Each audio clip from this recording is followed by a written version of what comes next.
आएगा, प्यासे के पास चल के समुंदर भी आएगा, मत थक कर बैठ ए मंजिल के मुसाफिर, मंजिल भी मिलेगी और मिलने का मजा भी आएगा। तो हमने यहाँ पे क्या लिया है, कुछ तो हमने लिया है यहाँ पे जो विभिन्न प्रकार से जैसे वैज्ञानिक नाम हो गए, जो वन लाइनर इंपॉर्टेंट क्वेश्चन होते हैं उनको लिया है, और उसके साथ साथ हमने क्या लिया है यहाँ पे ओनली फॉर हम क्वेश्चन आंसर करेंगे। क्या करेंगे, क्वेश्चन आंसर करेंगे। ठीक है, तो बिना देरी किए सेशन की शुरुआत करते हैं। आज करंट अफेयर्स नहीं होने वाला है, आज शाम को होने वाला है करंट अफेयर्स। ठीक है ना। तो देखिए विभिन्न जानवरों के वैज्ञानिक नाम। तो देखिए देसी गाय को क्या कहा जाता है, देसी गाय को क्या कहा जाता है, तो वो कहा जाता है बोस इंडिकस। क्या कहा जाता है, बोस इंडिकस कहा जाता है देसी गाय को। ठीक है, विदेशी गाय को क्या कहा जाता है, तो विदेशी गाय को कहा जाता है बोस टोरस। देखो आपको यहाँ पे याद रखना है बोस शब्द को, क्या याद रखना है, बोस। बोस का मतलब क्या हो गया, गाय हो गया। क्या हो गया, गाय हो गई। लेकिन जो इंडिकस हो गया मतलब इंडिया की गाय है, तो इंडिकस हो गई। तो हम यहाँ पे कैसे कह सकते हैं ना, देसी गाय। देसी गाय मतलब हमारी बोस इंडिकस है, बोस इंडिकस है। ठीक है ना। और विदेशी गाय आ गई तो हम टोरस आ गए, टोरस की जो जल संधि है वहाँ से कोई गाय आई है तो उसका मतलब हो जाएगा बोस टोरस। ठीक है, भैंस की बात करें, भैंस की बात करें तो देखिए बुबेलस बुबेलिस इसका वैज्ञानिक नाम हो जाएगा। भैंस का क्या नाम हो जाएगा, बुबेलस बुबेलिस। ठीक है, आगे देखिए बकरी का वैज्ञानिक नाम क्या है, बकरी का वैज्ञानिक नाम क्या है, तो वो है केपरा हिरकस। क्या है, केपरा हिरकस बकरी का वैज्ञानिक नाम है। और हम भेड़ की बात करें तो भेड़ का वैज्ञानिक नाम है ओविस एरिस। क्या है, ओविस एरिस। चलो बताओ आप कमेंट करके, भेड़ अनुसंधान जो अनुसंधान संस्थान कहाँ पे स्थित है, भेड़ अनुसंधान संस्थान कहाँ पे स्थित है। देखो मैं बता देता हूँ आपको, टोंक के अंदर है। चलो ये बता दो अब टोंक के अंदर कहाँ पे स्थित है। ठीक है, भेड़ अनुसंधान संस्थान कहाँ पे स्थित है। अगला देखिए सुअर, सुअर का वैज्ञानिक नाम क्या होता है, तो सुअर का वैज्ञानिक नाम है सस डोमेस्टिक्स। क्या नाम है, सस डोमेस्टिक्स। सुअर का वैज्ञानिक नाम हो जाएगा सस डोमेस्टिक्स। अगला देखिए मुर्गी, मुर्गी का वैज्ञानिक नाम क्या है, गेल्स डोमेस्टिक्स। क्या हो जाएगा, गेल्स डोमेस्टिक हो जाएगा। तो अब देखिए यदि एक कुबड़ वाला ऊँट है, एक कुबड़ वाला ऊँट है तो उसका वैज्ञानिक नाम क्या हो जाएगा, तो उसका वैज्ञानिक नाम हो जाएगा कैमेलस डोमेडेरियस। क्या हो जाएगा, कैमेलस डोमेडेरियस, एक कुबड़ वाले ऊँट का नाम। दो कुबड़ वाले ऊँट का क्या नाम हो जाएगा, तो उसका हो जाएगा कैमेलस बैक्टीरियनस। क्या हो जाएगा, कैमेलस बैक्टीरियनस। दो कुबड़ वाले ऊँट का नाम हो जाएगा, और एक कुबड़ वाले का हो जाएगा कैमेलस डोमेडेरियस। ठीक है ना। घोड़े, घोड़े का क्या नाम है, घोड़े का वैज्ञानिक नाम क्या है, इक्कुअस केबिलस। क्या हो जाएगा, इक्कुअस केबिलस यहाँ का घोड़े का नाम हो जाएगा। ठीक है ना, इक्कुअस केबिलस घोड़े का नाम हो जाएगा। गद्दे का नाम, गद्दे का क्या नाम हो जाएगा, गद्दे का नाम हो जाएगा इक्कुअस एसाई। देखो घोड़ा और गद्दा हम कह सकते हैं ना, घोड़ा और गद्दे इनको दोनों को संक्रमण कराते हैं तो क्या होता है, खच्चर। क्या पैदा होता है, खच्चर पैदा होता है। ठीक है ना। तो देखिए इक्वस इक्वस दा यहाँ पे दोनों में क्या है, कॉमन है, मतलब इसकी प्रजाति है वो यहाँ पे क्या है, कॉमन है। और घोड़े, घोड़े को यदि बात करें तो केबेलस कहा जाता है, और गद्दा को ईसाइनस कहा जाता है। इसका मतलब इक्वस इक्वस से आपको याद रखना है, केबेलस एसाइनस। ठीक है, घोड़ा गद्दा। कुत्ता, कुत्ता का क्या नाम है, देखो फैमिली, हम कुत्ते को क्या करते हैं, पालते हैं, तो वो फैमिली मेम्बर हो जाता है। क्या हो जाता है, फैमिली मेम्बर हो जाता है। और हम पास में रखते तो कैनी, कैनी कैन मतलब कैन, कैसे पास में रख सकते हैं, कैनिस फैमिलियस। क्या हो जाएगा, कैनिस फैमिलियस हो जाएगा यहाँ पे कुत्ते का वैज्ञानिक नाम।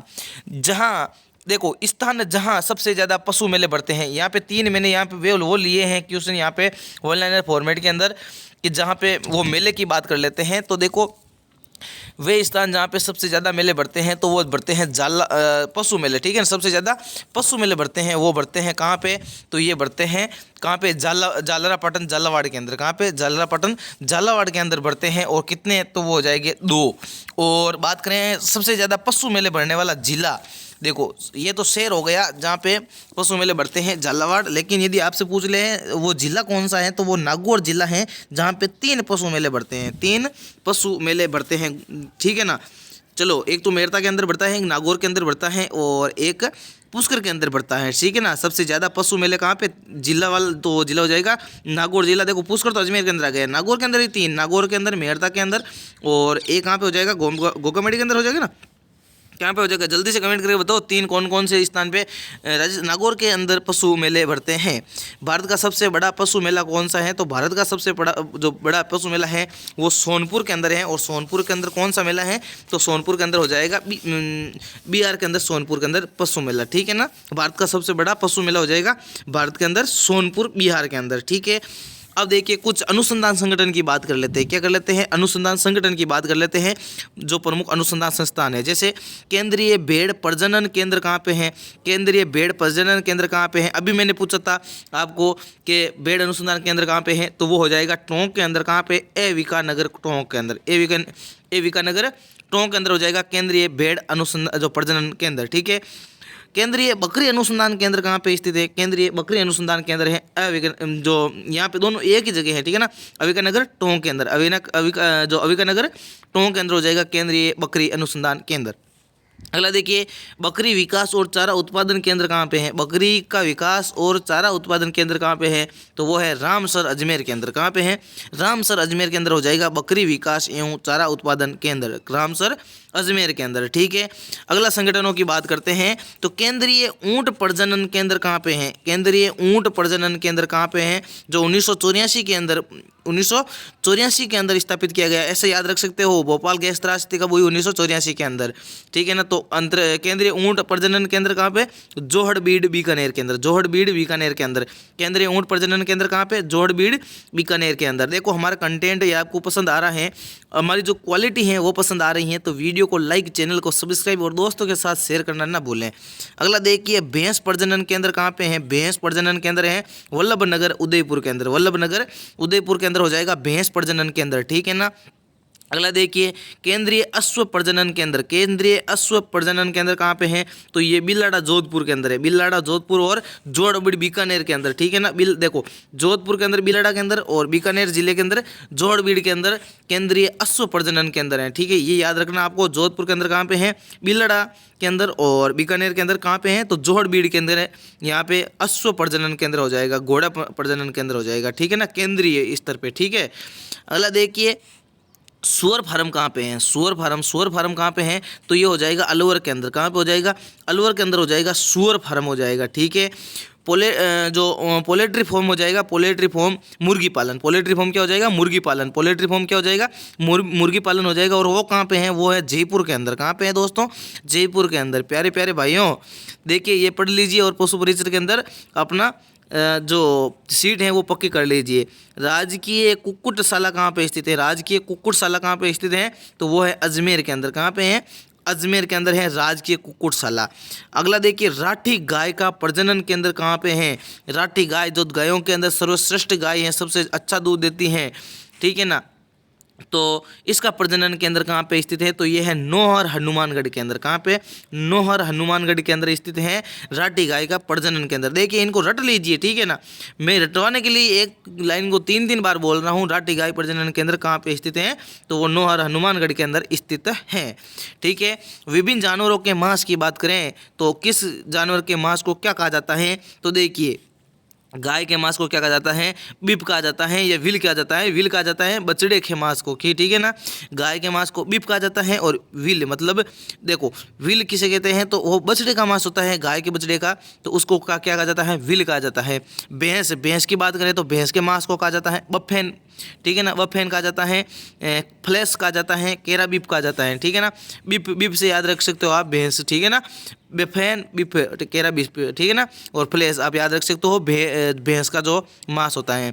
भेड़ के मांस को क्या कहा जाता है? भेड़ के मांस को कहा जाता है मटन।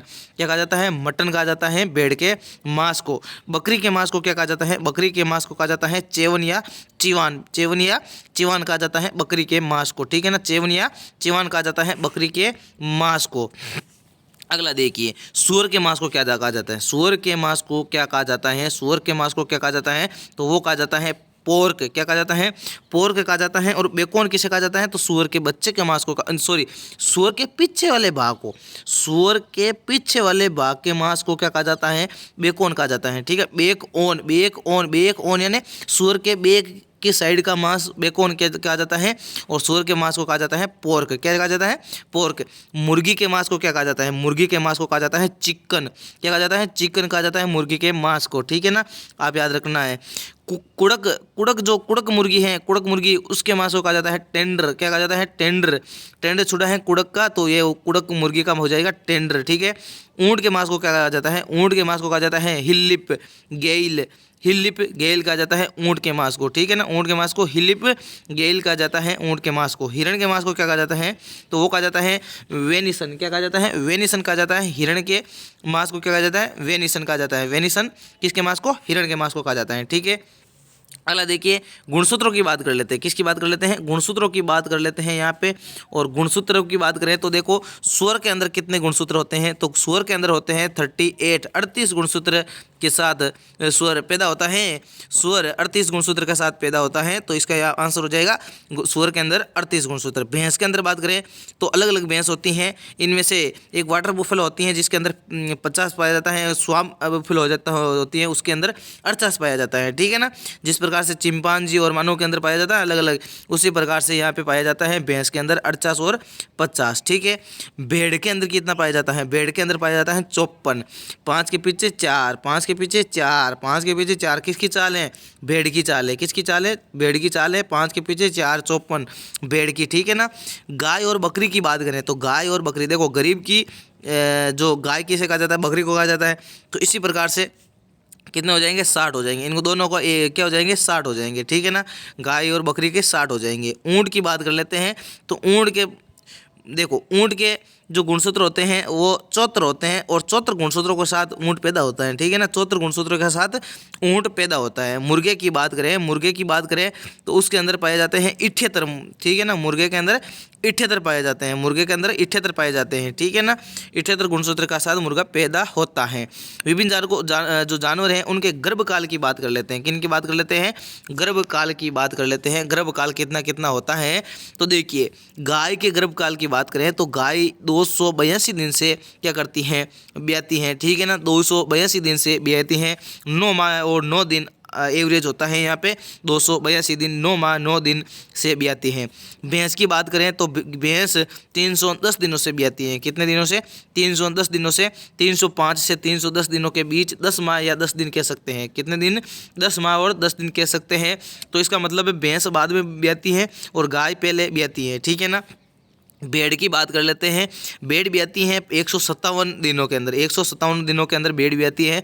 5 माह और 5 दिनों के अंदर, 5 माह और 5 दिनों के अंदर ब्याती हैं। बकरी की बात करें तो बकरी 151 दिनों से ब्याती हैं। 5 माह और 5 दिन, 5 माह और 5 दिनों से ब्याती हैं। ठीक है ना। आप पेशेंस बनाए रखिए। हम क्वेश्चन के अंदर चलेंगे और क्वेश्चन के अंदर इन्हीं क्वेश्चनों का हम क्या करेंगे? चर्चा करेंगे। तो आप देखिए अपनी तैयारी आपको कितना याद हुआ। हाथ जो हम हाथों हाथ यहाँ पे क्यूज करेंगे उससे क्या होगा? उससे आपके दिमाग के अंदर परमानेंट के अंदर फिट हो जाएगा। ठीक है।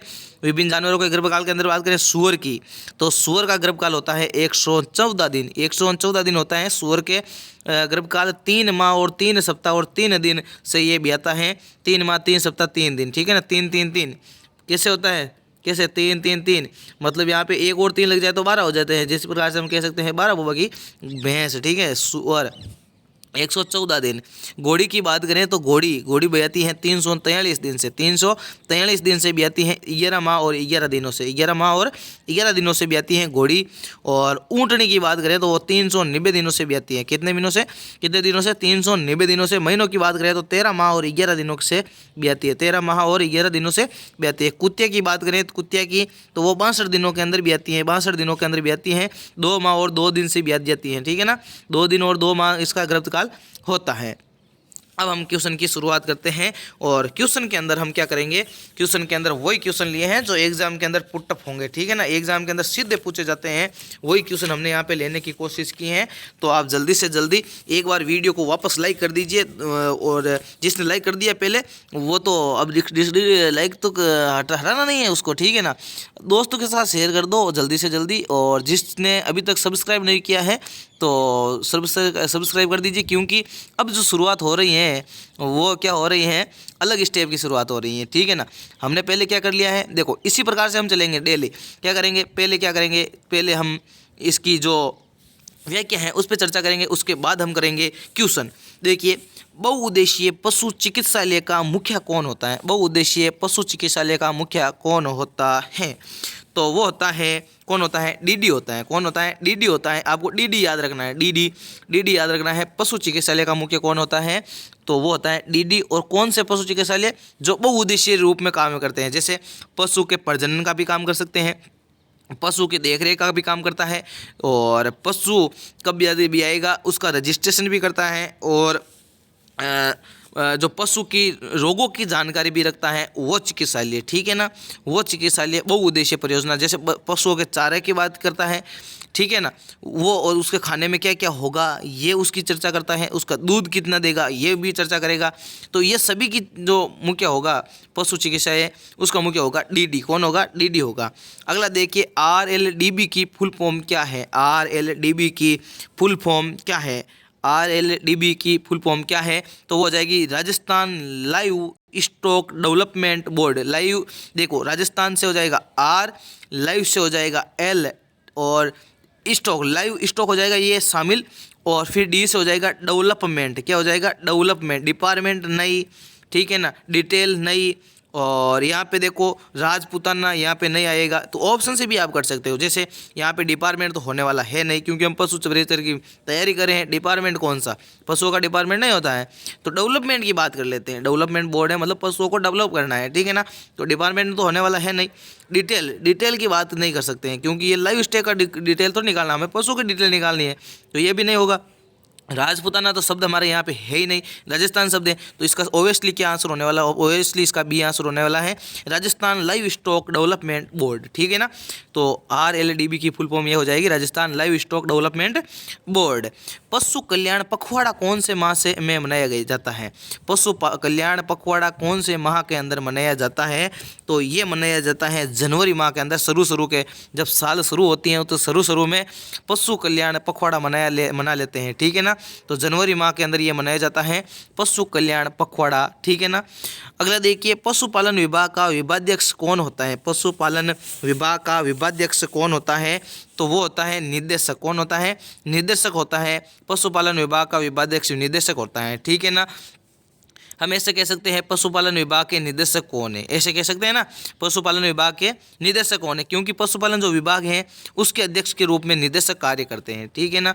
अगला देखिए, राजस्थान में पशुपालन विभाग को कितने क्षेत्रों के अंदर या कह सकते हैं जोन के अंदर विभाजित किया गया है, राजस्थान के अंदर पशुपालन विभाग को कितने क्षेत्रों या जोन्स के अंदर विभाजित किया गया है, तो इसकी बात करें तो कितने कितने जोनों के अंदर बांटा गया है, तो वो बांटा गया है 7 जोन के अंदर। कितने जोनों के अंदर, 7 जोनों के अंदर बांटा गया है राजस्थान के पशुपालन विभाग को, ठीक है ना। 7 कौन कौन से जोन है, तो देखिए हम जैसे राजस्थान ये पढ़ते हैं, राजस्थान, तो राजस्थान एक पूर्वी साइड का हो जाएगा, एक पश्चिमी साइड के अंदर हो जाएगा, एक मध्य साइड के अंदर हो जाएगा, एक इधर हो जाएगा, और एक यहाँ पे हो जाएगा, और एक यहाँ पे हो जाएगा, ठीक है ना, और एक यहाँ पे सिकावड़ी क्षेत्र के अंदर हो जाएगा, ठीक है। तो कितने जोनों के अंदर, 7 जोनों के अंदर बांटा गया है राजस्थान के पशुपालन विभाग को, ठीक है। अगला देखिए, पशुपालन विभाग में कितनी क्षेत्रीय रोग निदान प्रयोगशालाएं हैं, मतलब जो पशुपालन होते हैं उनके कितनी क्षेत्रीय स्तर की रोग निदान जो प्रयोगशाला है वो कितनी है, तो वो है 6 निदान प्रयोगशालाएं। कितनी है, 6 निदान प्रयोगशालाएं हैं, ठीक है ना। क्षेत्रीय स्तर पर रोग निदान प्रयोगशालाएं पशुपालन के लिए, ठीक है। अगला देखिए, पशुपालन विभाग की राज्य स्तरीय पशु रोग निदान प्रयोगशाला कहाँ पे स्थित है। देखो हमने अभी पहले पढ़ी थी, वो थी क्या, क्षेत्रीय स्तर की, और ये कौन सी है, राज्य स्तर की है। कौन सी है, राज्य स्तर की है। तो राज्य स्तर की कहाँ पे होगी, तो राजधानी के अंदर होगी, ओबियसली ये तो हमें पता है। तो राजधानी कहाँ पे है, तो जयपुर है। तो जयपुर के अंदर स्थित है पशुपालन विभाग की राज्य स्तरीय पशु रोग निदान प्रयोगशाला। राज्य स्तरीय पशु रोग निदान प्रयोगशाला जयपुर के अंदर स्थित है, ठीक है। आगे देखिए, पशु प्रबंधन और प्रशिक्षण संस्थान कहाँ पे स्थित है, पशु प्रबंधन और प्रशिक्षण संस्थान कहाँ पे स्थित है, तो ये भी कहाँ पे है, जयपुर के अंदर स्थित है। कहाँ पे स्थित है, जयपुर के अंदर स्थित है पशु प्रबंधन एवं प्रशिक्षण संस्थान, कहाँ पे है, जयपुर के अंदर है, ठीक है। अगला देखिए, पशुपालन प्रशिक्षण संस्थान कहाँ पे स्थित है। पशुपालन प्रशिक्षण मतलब जब आप लग जाओगे, पशु परिचर के अंदर लग जाओगे, तो आपको जो ट्रेनिंग दी जाएगी वो कहाँ पे दी जाएगी, जो ट्रेनिंग दी जाएगी वो कहाँ पे दी जाएगी, तो वो दी जाएगी जोधपुर के अंदर। कहाँ पे दी जाएगी, जोधपुर के अंदर दी जाएगी, ताकि आप क्या नहीं कर सकते हो, हिरण का शिकार नहीं कर सकते हो। तो आप समझ सकते हो ना, आप समझ गए होंगे। पशुपालन प्रशिक्षण संस्थान कहाँ पे स्थित है, जोधपुर के अंदर स्थित है, क्योंकि यहाँ पे क्या है, मारवाड़ी लोग रहते हैं, ठीक है ना। हमारा जो राजस्थान का गौरव है जोधपुर, यहाँ इसलिए इसका प्रशिक्षण संस्थान जोधपुर के अंदर स्थित है। राज्य पशु पोषाहार संस्थान कहाँ पे स्थित है? राज्य पशु पोषाहार संस्थान कहाँ पे स्थित है? तो ये है जोधपुर के अंदर। क्योंकि देखो आप ट्रेनिंग करोगे यहाँ पे जोधपुर के अंदर, कहाँ पे करोगे? जोधपुर के अंदर यदि ट्रेनिंग करोगे तो आपको उसके चारे के बारे में पता होना चाहिए ना। तो राज्य पशु पोषाहार मतलब जो उसका पशु का जो आहार है, पोषण आहार है, वो संस्थान कहाँ पे स्थित है, मतलब वो भी कहाँ पे होगा? जोधपुर के अंदर होगा। क्योंकि आप यदि ट्रेनिंग के समय नहीं सीख पाओगे तो कब सीख पाओगे, ठीक है ना। इसलिए पोषाहार संस्थान कहाँ पे स्थित है? जोधपुर के अंदर स्थित है। अगला देखिए, राजस्थान में एकीकृत पशुधन विकास केंद्र किस एजेंसी के माध्यम से संचालित किए जा रहे हैं? राजस्थान में एकीकृत पशुधन विकास केंद्र किस एजेंसी के माध्यम से संचालित किए जा रहे हैं? तो वो किए जा रहे हैं जेके ट्रस्ट के द्वारा। किसके द्वारा? जेके ट्रस्ट के द्वारा पशुधन विकास केंद्र एजेंसी के माध्यम से ये संचालित किए जा रहे हैं। अगला देखिए, राजस्थान राज्य पशु चिकित्सा परिषद कहाँ पे स्थित है? राजस्थान राज्य पशु चिकित्सा परिषद कहाँ पे स्थित है? तो ये स्थित है कहाँ पे? तो ये जयपुर के अंदर स्थित है राजस्थान राज्य पशु चिकित्सा परिषद, ठीक है ना। तो कहाँ पे हो जाएगी राजस्थान राज्य पशु चिकित्सक परिषद? तो ये जयपुर के अंदर हो जाएगी। कहाँ पे हो जाएगी? जयपुर के अंदर हो जाएगी, ठीक है ना। आपको ये ध्यान रखना है, जयपुर के अंदर हो जाएगी। कौन सी? राजस्थान राज्य पशु चिकित्सा परिषद। अगला देखिए, पशुपालन प्रशिक्षण केंद्र कितने दिन का होता है? मतलब आपको जो आपकी ट्रेनिंग है वो कितने दिन की होती है? आपकी ट्रेनिंग कितने दिन की होगी? तो पशुपालन प्रशिक्षण केंद्र कितने दिन का होगा? या तो 2 दिन का या फिर 6 दिन का। ऑप्शन नंबर 3 से इसका सही आंसर हो जाएगा, 1 और 2 दोनों, ठीक है। पशुपालन प्रशिक्षण, देखो पशुपालन प्रशिक्षण मतलब आप पशुपालन कर रहे हो, इसका मतलब आप क्या करोगे? ये तो है नहीं, आपको क्या कुछ अलग काम करना है? आपको क्या करना है? गोबर उठाना है, ठीक है ना। आपको क्या करना है? पशु की देखरेख करना है। तो देखो गोबर तो मैंने ऐसे ही बोल दिया है, गोबर उठाने का काम नहीं करते हैं, क्योंकि 10th पास भर्ती है तो ये काम तो ऑब्वियसली नहीं करेंगे, क्योंकि वो तो गौशाला के अंदर करते रहते हैं, ठीक है ना। इसके अंदर क्या होगा? पशुपालन प्रशिक्षण केंद्र के अंदर आपको ये ट्रेनिंग दी जाएगी कि पशु को जब ये रोग हो तो कैसे करना है, ये रोग हो तो आपको कैसे रखना है, उसको किस प्रकार से अलग रखना है, अलग पशु को जो रोग से ग्रसित है उसको अलग रखना है। तो आप 2 या 6 दिनों के अंदर सीख जाओगे, ठीक है ना। इसलिए पशुपालन प्रशिक्षण कितने दिनों का होगा? 2 या 6 दिन का होगा। और कहाँ पर होगा? जो जोधपुर के अंदर होगा। कहाँ पर होगा? जोधपुर के अंदर होगा, ठीक है ना। पशु पोषाहार संस्थान जामडोली में जांच हेतु फीड सैंपल कौन लाता है? मतलब पशु पोषाहार संस्थान, मतलब देखो पशु पोषाहार संस्थान कहाँ पे स्थित है? जामडोली के अंदर है। कहाँ पे है? जामडोली के अंदर है। अब ये बात करें वहाँ पे जो जांच हेतु फीड सैंपल लेके आते हैं, बीज के सैंपल लेके आते हैं, वो कौन लेके आते हैं? तो वो लेके आते हैं, देखो किस किस के लेके आते हैं? तो कुक्कुट के पालन के लेके आते हैं, कुक्कुट जो पालक हैं वो लेके आता है वहाँ पे, सुकर पालक हैं वो लेके आते हैं, सुअर गोपालक हैं वो लेके आते हैं। इसका मतलब तीनों ही लेके आते हैं। कहाँ कौन लेके आते हैं? जामडोली के अंदर जो पशु के लिए जो आहार है संस्थान, वहाँ पे फीड सैंपल लेके आते हैं, बीज का सैंपल लेके आते हैं कि ये किस प्रकार का बीज है और किस जानवर के लिए ये फायदेमंद होगा। तो कुक्कुट पालक, शुक्र पालक और गोपालक, यहाँ पे मुर्गी पालक और सुअर पालक और गोपालक तीनों हो जाएंगे, ठीक है ना। यहाँ पे जामडोली के अंदर सैंपल लेके आते हैं।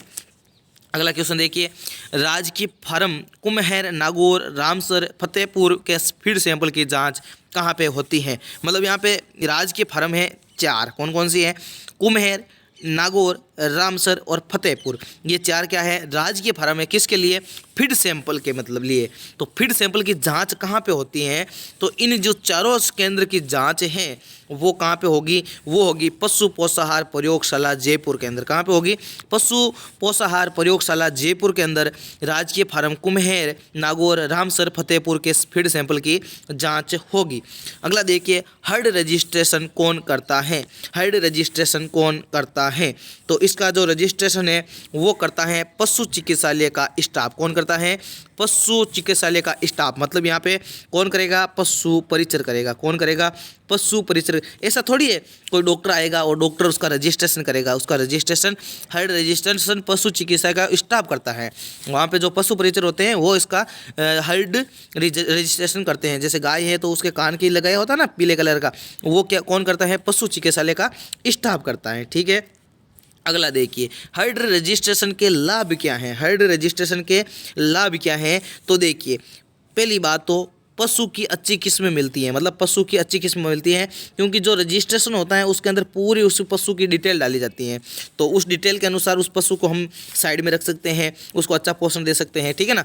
तो पशु की अच्छी कीमत मिलती है। पहली बात तो पशु की अच्छी कीमत मिलती है, मतलब उसका जो अलग अलग जो क्वालिटी है उसके अंदर उसमें रजिस्टर की जाती है, तो उसका लाभ है अच्छी कीमत मिलती है। खरीदने के लिए पशु का पता चलता है, मतलब जिस ऐप के अंदर वो रजिस्ट्रेशन होता है उसके अंदर उस पशु का रजिस्ट्रेशन हो जाता है, तो उसके खरीदने का और क्रय विक्रय का वो क्या हो जाता है, पता चल जाता है।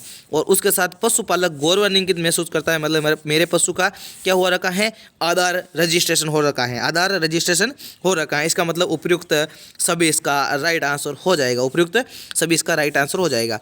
अगला देखिए, पशुपालन प्रशिक्षण केंद्र कितने दिन का होता है, ये वापस आ चुका है।